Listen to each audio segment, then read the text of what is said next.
estudiamos Primera de Samuel. Esa etapa se le llama la época de los jueces. Cuando después de la conquista, ustedes recuerdan Moisés, de las 10 plagas, lo deja Josué, Josué termina de conquistar, conocemos historias como Jericó, cruzan el Jordán, luego conquistan, se reparten la tierra y la etapa de los jueces es más o menos 300 años. Y en esta etapa hay un círculo vicioso que se hace, donde la característica es cada uno hacía lo que bien le parecía. Dios llamaba la atención de su pueblo cuando ellos se portaban mal y enviaba un pueblo que podía conquistarlos. Luego ellos clamaban, Dios levantaba jueces, líderes. El más famoso seguramente ustedes conocen como Sansón, ¿verdad? En medio de esta incertidumbre, ellos piden un rey, y eso es donde surge Primera de Samuel, la historia del nacimiento de Samuel. Y luego, cuando ellos piden, ya esta etapa se llama la monarquía unida, donde vemos a partir del capítulo 8 de Primera de Samuel, Segunda de Samuel, termina esta etapa también de la monarquía unida, hasta el capítulo 11 de Primera de Reyes. Solo hay 3 reyes en esta etapa, son Saúl, David y Salomón. Ya estamos llegando a la última etapa de David. Ya estudiamos Saúl y después, si Dios quiere, vamos a estudiar Salomón. Después de Salomón vemos que se va a dividir el reino y eso se conoce la etapa de la monarquía dividida. Luego, Primera de Reyes del 12 al 22 va a hablar de Israel y Judá. Luego, el año 722 por los babilónicos los asirios es conquistado Israel, que vendría a ser la parte del norte, las mayores, digamos la parte mayoritaria, más de 10 tribus que se quedaron ahí. Y luego, del 18 al 25 solamente se habla de Judá, la tribu del sur. Y el año 586, ustedes recuerdan Nabucodonosor, las historias de Daniel, es donde suceden estos eventos. ¿Por qué les hago esto? Esta introducción, porque ya había indicios de una división. La semana pasada se hizo el estudio del capítulo 19. Ya Absalón se revela, Absalón era hijo de David, y hay un conflicto. Y como narran, estamos ya terminando la historia de David. Recuerden que fue ungido más o menos cuando tenía 14 años. Luego él vence a Goliat. Luego él es alabado por el pueblo y es un músico en el palacio. Llega a ser general del ejército. Llega a ser rey de Israel. Llega a ser un adorador. Llega a ser un conquistador. Vemos la vida de David fue de menos a más. Pero en el capítulo 11 de 2 de Samuel 12, vemos que también empieza su caída cuando ve a una mujer. Dice que esa mujer era hermosa, hemos leído en el texto. Peca con Betsabé. Luego, las consecuencias de esto es donde nosotros estamos estudiando los problemas con sus hijos y más adelante vamos a ver el problema del censo. Así que ahora nos toca estudiar 2 de Samuel, capítulo 20. Y vamos a abrir nuestras Biblias en 2 de Samuel, el capítulo 20, y vamos a leer una pequeña porción del párrafo que nos corresponde estudiar. Así que 2 de Samuel, capítulo 20, el versículo 8 dice: al llegar a la gran roca que está en Gabaón, Amasá le salió al encuentro. Joab tenía su uniforme ajustado con un cinturón y ceñida al muslo llevaba una daga envainada. Pero al caminar la daga se le cayó. Con la mano derecha Joab tomó a Amasá por la barba para besarlo, mientras le preguntaba: ¿cómo estás, hermano? Amasá no se percató de que en la otra mano Joab llevaba la daga. Así que Joab se la clavó en el vientre y las entrañas de Amasá se derramaron por el suelo. Amasá murió de una sola puñalada y luego Joab y su hermano Abisai persiguieron a Sabá, hijo de Bichri. Vamos a orar. Señor, te damos gracias en este momento. Gracias, Señor, porque tu palabra es viva y es eficaz y es más cortante que una espada de 2 filos que penetra lo más íntimo de nuestro ser, haciendo esa división, Señor, entre aquello que es humano, entre aquello, Señor, que a veces han sido ideas preconcebidas o que nos han dicho, pero que están en contra de tu palabra.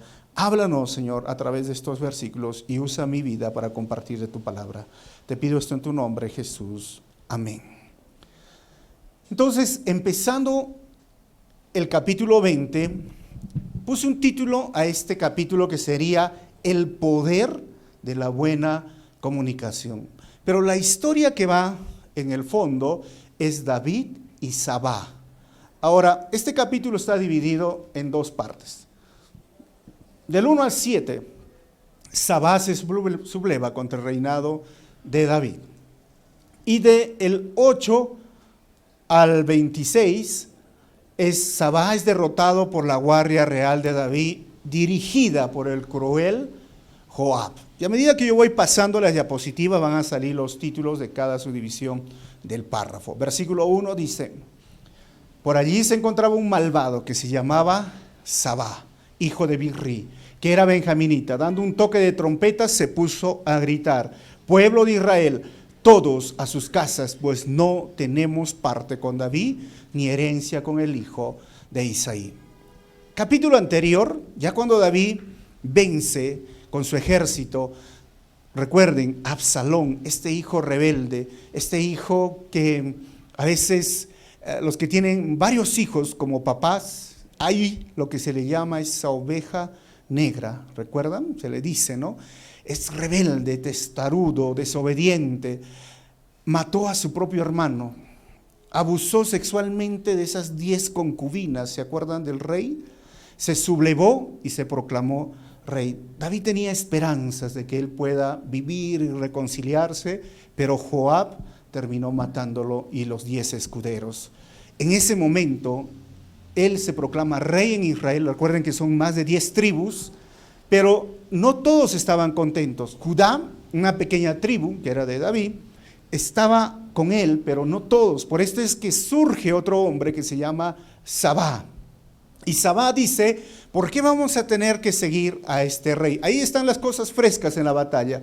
Así que Sabá manifiesta 3 hechos sobre su rebelión. Primero dice: no tenemos parte con David. O sea, en este momento Sabá niega la soberanía del rey. Él afirmó que no tenía, miren hermanos, derecho a reinar sobre él o sobre las 10 tribus de Israel. Dijo: no tenemos por qué obedecer a David. La segunda razón, el hijo de Isaí.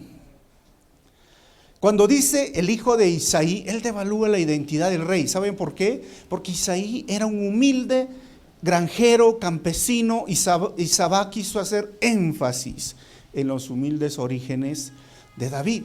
O sea, no era sangre real, simplemente era un campesino. Dice, entonces, el hijo de Isaí. Y lo tercero dice: cada uno a su tienda. O sea, se levanta, Sabá decidió tomar su propio camino y básicamente arrastró con él a muchas personas. Ahora, al mirar este panorama, vemos a David otra vez en problemas. Si miramos desde a partir del capítulo 11, 2 Samuel 12, 13, es como que su vida es problema tras problema, desgracia tras desgracia, no solo en su familia, ahora con el pueblo. Es que hay personas en la vida que dirán: ¿hasta cuándo, no? Salgo de una, me meto en otra. Salgo de esa y problemas tras problemas. ¿Qué está pasando? David era alguien como muchos de nosotros que a veces, como dice, cuando llueve, llueve a cántaros. Y ahí estaba enfrentando ahora otra situación. Versículo 2. Entonces todos los israelitas abandonaron a David y siguieron a Sabá. Miren, otro problema. Hijo de Bichri. Los de Judá, por su parte, se mantuvieron fieles a su rey y lo acompañaron desde el Jordán hasta Jerusalén. Esa tribu fue fiel. El asunto de la fidelidad no solamente tiene que ver con que, mira, a pesar de cualquier cosa yo me quedo, no. En el capítulo anterior habla de la fidelidad, de reconocer, de tener principios, de saber en qué creo yo. Ellos creyeron y estaban seguros de que David era el rey. Es lo mismo que nos sucede a nosotros. La fidelidad a nuestro Señor tiene que ver con que entendamos los principios que están en la palabra y con que entendamos qué hizo Dios por nosotros. No es un asunto de ser fiel ciegamente, es un asunto de ser fiel en base al conocimiento que tenemos, en base a la relación que hemos formado con el Señor. Fiel, de ser fiel a mí mismo y mis principios, y por consecuencia voy a ser fiel a aquella persona o a aquel líder, en este caso como David, que el Señor ha levantado. Ahora, el versículo 3. Cuando el rey David llegó a su palacio en Jerusalén, sacó a las 10 concubinas que había dejado a cargo del palacio y las puso bajo vigilancia. Siguió manteniéndolas, pero no volvió a acostarse con ellas. Hasta el día de su muerte quedaron encerradas y viviendo como si fueran viudas. Cuando leo este versículo y estaba estudiando, me surge una pregunta. ¿Qué culpa tuvieron ellas para que después de este evento toda su vida quede marcada, quede en la soledad, quede en un momento de abandono? Como mujeres que ustedes están aquí, ¿cómo se sentirían? ¿Se acuerdan? David huye y yo siempre me pregunté, ¿por qué las dejó? Las debió llevar. Y las dejó para que cuiden el palacio. O sea, David, no sé, son cosas que suceden en el momento, ¿no? Pero eso nos hace recordar las consecuencias que puede traer el pecado. Haga una vez más, recuerden, el pecado y sus consecuencias afectarán a muchas personas. Nunca podemos nosotros tener, diríamos, el control de las consecuencias de nuestros pecados, errores, metidas de pata, llamen como lo llamen. Nunca vas a poder controlar o medir o decir, hasta aquí va a afectar. David, cuando miró a Betsabé, nunca se dio, miren, por la cabeza le pasó decir, va a afectar no solo mi vida, la vida de mis hijos, la vida de mi familia, hasta la vida de unas personas inocentes. La tentación, hermanos, recuerden, no es pecado. Ser tentado no es pecado. Ceder a la tentación, eso sí es pecado. Todos los días somos tentados, pero ceder a la tentación no es pecado. ¿Qué debemos hacer? Debemos huir, hermanos, de la tentación y no coquetear con el pecado. La Biblia es clara en ese sentido. Huye, sal, deja esa situación, deja esa relación, deja esas amistades, huye, porque es la única forma de vencer, de salir adelante en medio de la tentación. Como te dije, tú no puedes medir y decir yo lo tengo bajo control. David, cuando miró a Betsabé, debió huir, pero no lo hizo. Y ahí vemos las consecuencias afectando hasta este momento, hasta este capítulo que estamos estudiando. Versículo 4. Luego el rey le ordenó a Amasá, moviliza las tropas de Judá y preséntate aquí con ellas dentro de 3 días. Ahora, ¿quién es Amasá? ¿Se acuerdan que ya se estudió este capítulo? Amasá ese era el antiguo general de Absalón. Cuando conquista o cuando gana a la batalla, lo hace parte. David lo ha hecho comandante de su ejército. Ahora, como un movimiento, diríamos, conciliatorio después de esa batalla con Absalón. Ahora, ¿por qué? Porque él era también de Judá y él también tenía influencia en Israel. Pero era curioso con Amasá, porque lo hace general y a Joab lo degrada, diríamos. ¿Por qué? Es evidente, Joab fue desobediente, Joab mató a su hijo. Entonces ahí tiene un general. Pero había algo más. Si nos podemos estudiar la Biblia, 2 Samuel 17:25, dice: ahora bien, en lugar de Joab, Absalón había nombrado general de su ejército ¿a quién? A Amasá, que era hijo de un hombre llamado Itra, el cual era ismaelita y se había casado ¿con quién? Con Abigail, hija de Nahás y hermana de Sarbia, la madre de Joab. ¿Se entiende lo que quiere decir el texto? No se entiende, ¿no? Por eso tenemos, la Biblia se interpreta a sí mismo. Primera de Crónicas 2:12 al 17. Genealogía de David. Vos, ¿quién fue el padre? De Obed. Y este fue el padre de Isaí. ¿Y quién fue Isaí? El primer hijo de Isaí fue Eliab, el segundo Abinadab, el tercero Simat, el cuarto Natanael, el quinto Radai, el sexto Osén y el séptimo. ¿Quién fue Isaí entonces? El padre de. Ahora, las hermanas de estos, David tenía hermanas. Las hermanas de ellos fueron ¿quién? Sarbia y Abigail. Los hijos de Sarbia fueron 3: Abisaí, Joab y Asael. ¿Quién es Joab? El que mató a Absalón, hermano de Abisaí y hermano de Asael. ¿Se acuerdan que ya Asael murió? Ahora, Abigail fue la madre de Amasá, hijo de Jeter, el ismaelita. Ahora ya se entiende que eran primos. Eran primos y eran sobrinos de David. Todo quedó en familia, como diríamos, ¿no? ¿Qué le dijo el profeta Natán? La espada nunca se apartará de tu familia o de tu casa. Y ahí es ¿qué sucede? 5. Amasá salió para movilizar a las tropas, pero no cumplió con el plazo. No sabemos qué sucedió. Quizás no tenía la influencia debida, pero no cumplió. Versículo 6. Por eso David le dijo a Abisai: ahora Sabá, hijo de Bichri, va a perjudicarnos más que Absalón. Así que hazte cargo de la guardia real y sal a perseguirlo, no sea que llegue a una ciudad fortificada y se nos escape. Versículo 7. Entonces los soldados de Joab, junto con los quereteos, los peleteos y todos los oficiales, bajo el mando de ¿quién? Abisaí, era el sobrino de David, y salieron de Jerusalén para perseguir a Sabá, hijo de Bichri. ¿Qué sucedió? Versículo 8, y esta es la segunda parte. Sabá es derrotado por la guardia real de David, dirigida por ese cruel Joab. Al llegar a la gran roca que está en Gabaón, Amasá le salió al encuentro. Joab, sobrino de David, primo de Amasá, hermano de Abisaí, tenía su uniforme ajustado con un cinturón. Y ceñida el muslo llevaba una daga envainada, pero al caminar la daga se le cayó.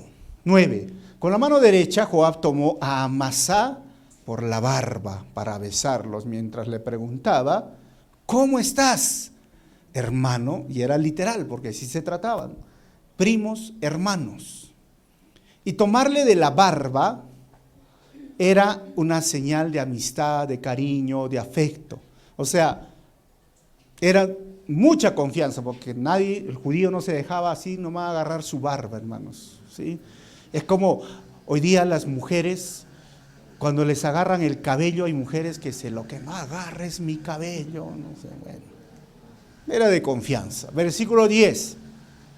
Amasá no se percató de que en la otra mano, o sea, se le cayó un lado, y en la otra mano Joab llevaba la daga, así que Joab se la clavó en el vientre. Y las entrañas de Amasá se derramaron por el suelo. Amasá murió de una sola puñalada, y luego Joab y su hermano Abisaí, que eran primos, persiguieron a Sabá, hijo de Bichri. El primo matando a otro primo. Con un gesto de cariño, de afecto. ¿Qué palabra podríamos usar para esto? No hay otra cosa que traición. Traicionó a su propio primo, a su pariente. En ese momento Joab mató a Abner y quedó sin castigo. Bueno, cuando vamos a ver, David no hace nada.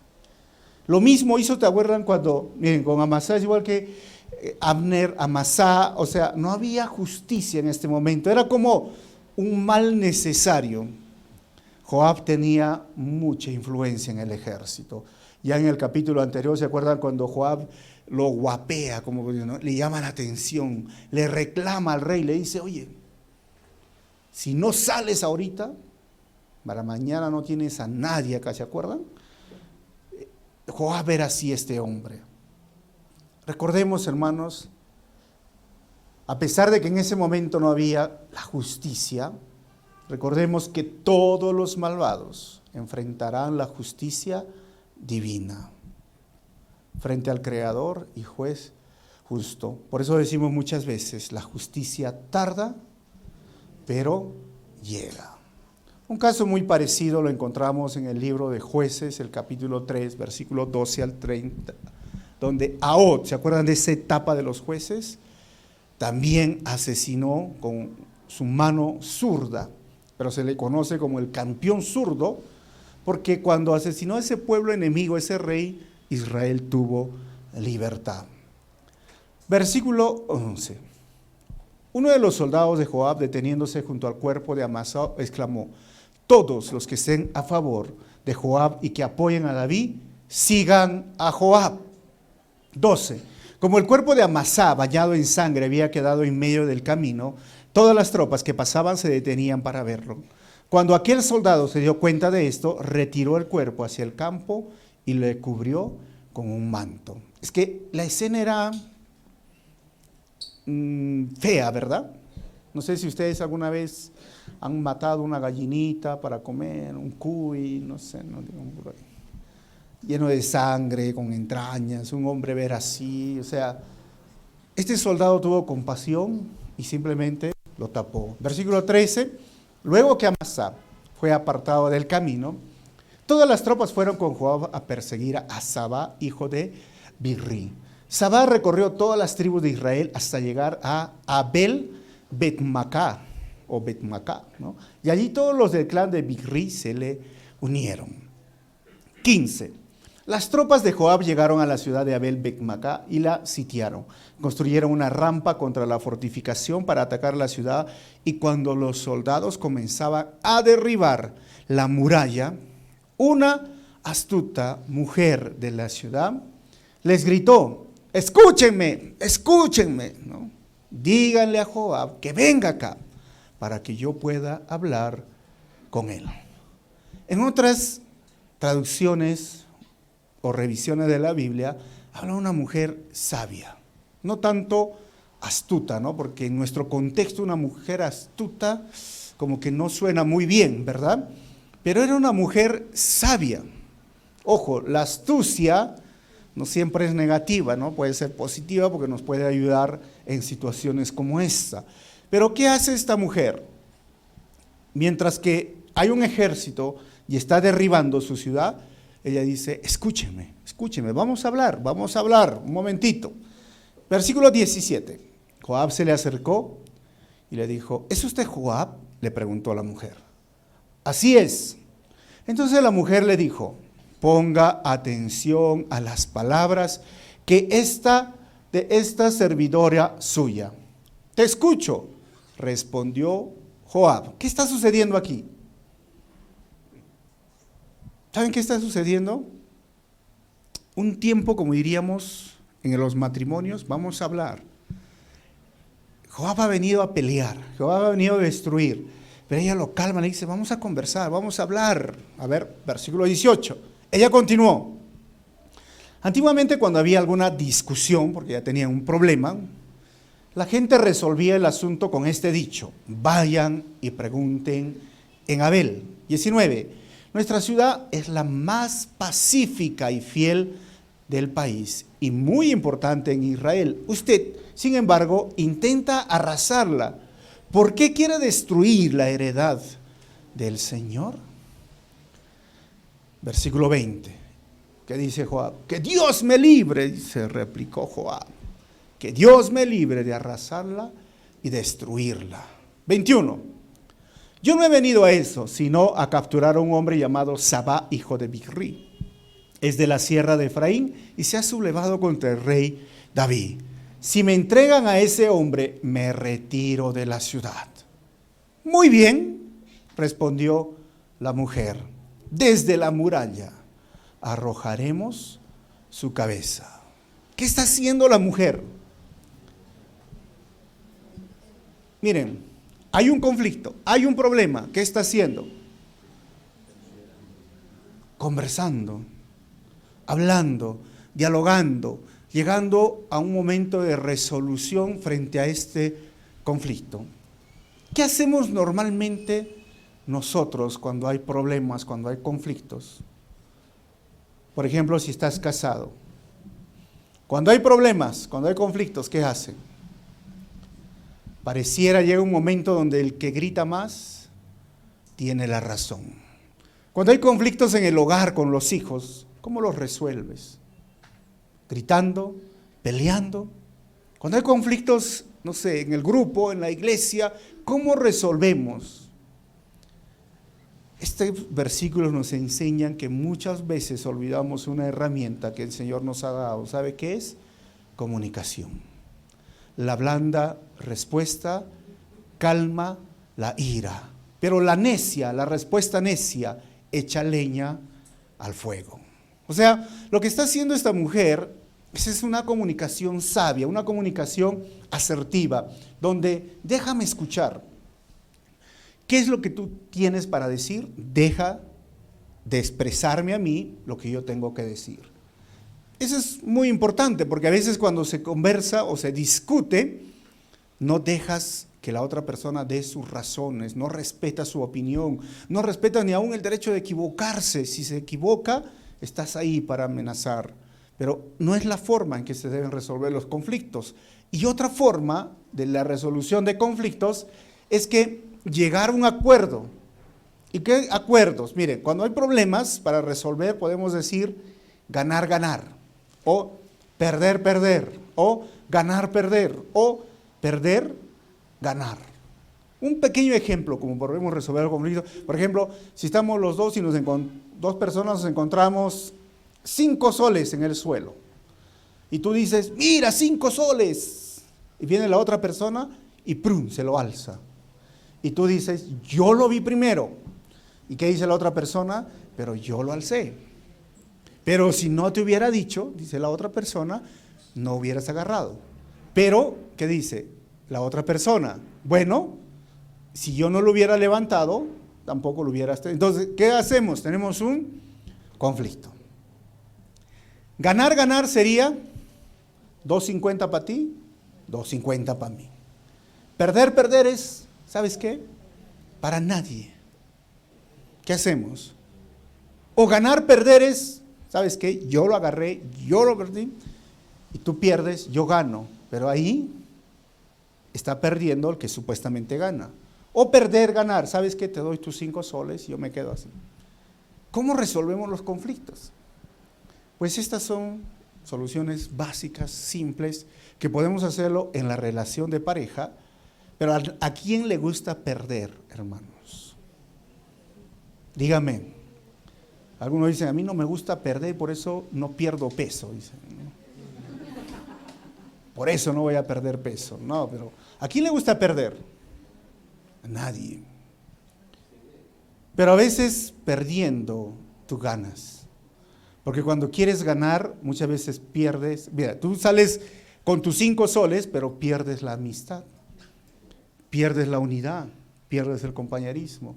Y Jesús nos enseñó que muchas veces perder es ganar. Él estaba en la cruz perdiendo supuestamente, pero estaba ganando. Entonces, la mujer dice, tú ganas, yo gano. Pero ¿cuál es el asunto? Gano que no me destruyas la ciudad, porque no, y su gente, porque tengo un ejército, pero tú me estás pidiendo la cabeza o este hombre. Ahora la mujer se pone en el medio. ¿Qué pasó? Versículo 22. Y fue tal la astucia con que la mujer habló con todo el pueblo, que le cortaron la cabeza, hermanos, a Sabá, hijo de Bichri, y se la arrojaron a Joab.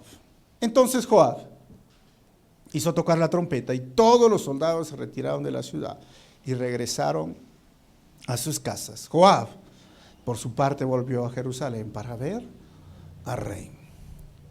¿Cuál fue la fórmula? Ganar, ganar, perder, perder, tú pierdes, tú ganas. Miren, hay un conflicto, pero es curioso. Cuando el texto dice, la astucia que la mujer habló con todo el pueblo.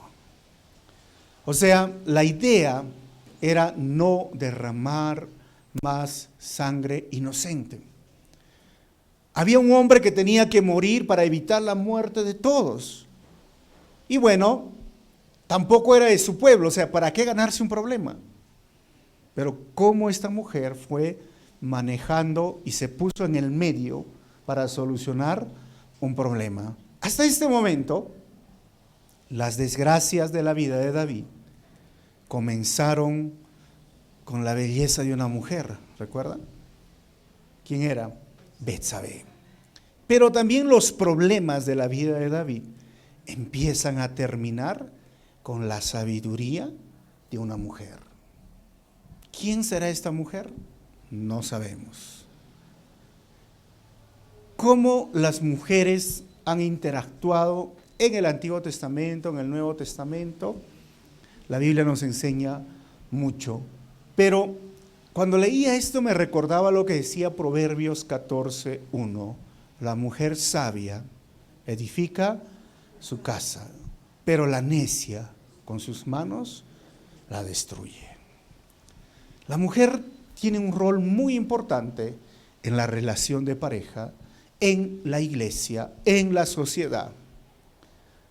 La Biblia ha defendido, si lo llamamos la paridad de género, ¿no? O la igualdad en este sentido, como decimos sanamente, no como se está poniendo en la sociedad.